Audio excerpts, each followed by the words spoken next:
ఈరోజు మహిళా బాధ వర్ణనాతీతం, పెరిగిపోయిన కరెంటు ఛార్జీల ధరలు, పెరిగిపోయిన నిత్యావసర వస్తువుల ధరలు, చదువుకునే పిల్లడు ఉద్యోగం రాక ఇంట్లోనే కూర్చునే పరిస్థితి, ఈ రోజు భర్త బయటికి వెళ్ళి పని చేయాలంటే పని లేని పరిస్థితి, ఈ రోజు బతకాలంటేనే విపరీతమైన భయపడే పరిస్థితి నుంచి ఈ రోజు మన రాష్ట్రాన్ని మనం రక్షించుకోవాలన్నా, మన పిల్లల భవిష్యత్తు గురించి ఆలోచించాలన్నా, మహిళల రక్షణగా ఉండాలన్నా ఒకే ఒక నినాదం, అదే జై చంద్రబాబు నాయుడు గారు, జై తెలుగుదేశం, జై జనసేన. ఎందుకు ఈ మాట చెప్తారంటే ఒక వాయుకి అగ్ని తోడైనట్టుగా ఈరోజు తెలుగుదేశం పార్టీకి జనసేన తోడైంది. ఈరోజు జనసేన నాయకత్వం, టీడీపీ నాయకత్వాన్ని చూసి అక్కడ కూర్చున్న జగన్మోహన్ రెడ్డికి ఏమీ పాలు పోవట్లే.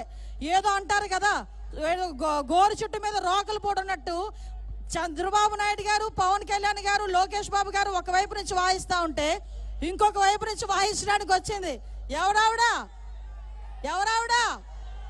షర్మిల. ఎవరమ్మా ఆవిడ? షర్మిల.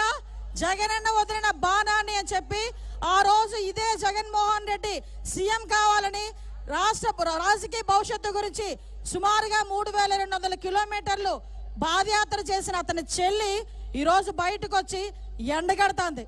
ఈరోజు మనందరం కూడా ఒకటే తెలియజేసుకోవాలి, ఈరోజు నీకు నాకు సమాధానం చెప్పినా చెప్పకపోయినా జగన్మోహన్ రెడ్డి షర్మిలకి మాత్రం ఎట్టి పరిస్థితుల్లోనే సమాధానం చెప్పాల్సిన అవసరం ఉంది. మళ్ళా ఇంకొక విషయం, ఈ రోజు ఆవిడ గురించి కూడా కారు కోతలకు వస్తున్న వైఎస్ఆర్సీపీ ఈడియట్స్ కి చెప్పాలి, అరే వైఎస్ఆర్సీపీ ఈడియట్స్ మీరందరికీ గుర్తు పెట్టుకోండి, షర్మిల గారు కాలు కడిగా నీళ్లు నెత్తిన చల్లుకుంటేనే గానీ మీకు ప్రాప్తం ఉండదు. అటువంటి పరిస్థితిలోనే మీరు కూడా ఈ రోజు మమ్మల్ని అందరినీ కూడా ఎదిరించే పరిస్థితి. ఒకటే ఒకటి చెప్తున్నా, ఇంత మండు టెండర్లో కూడా అభిమానంగా వచ్చిన మీరందరికీ కూడా మరొకసారి ధన్యవాదాలు తెలియజేసుకుంటూ, ఈ అవకాశం ఇచ్చిన మీ అందరికీ, అదేవిధంగా వేదికలను ఇచ్చిన పెద్దలందరికీ కూడా మరొకసారి ధన్యవాదాలు తెలియజేసుకుంటూ సెలవు తీసుకుంటున్నా. జై హింద్, జై తెలుగుదేశం, జై జనసేన.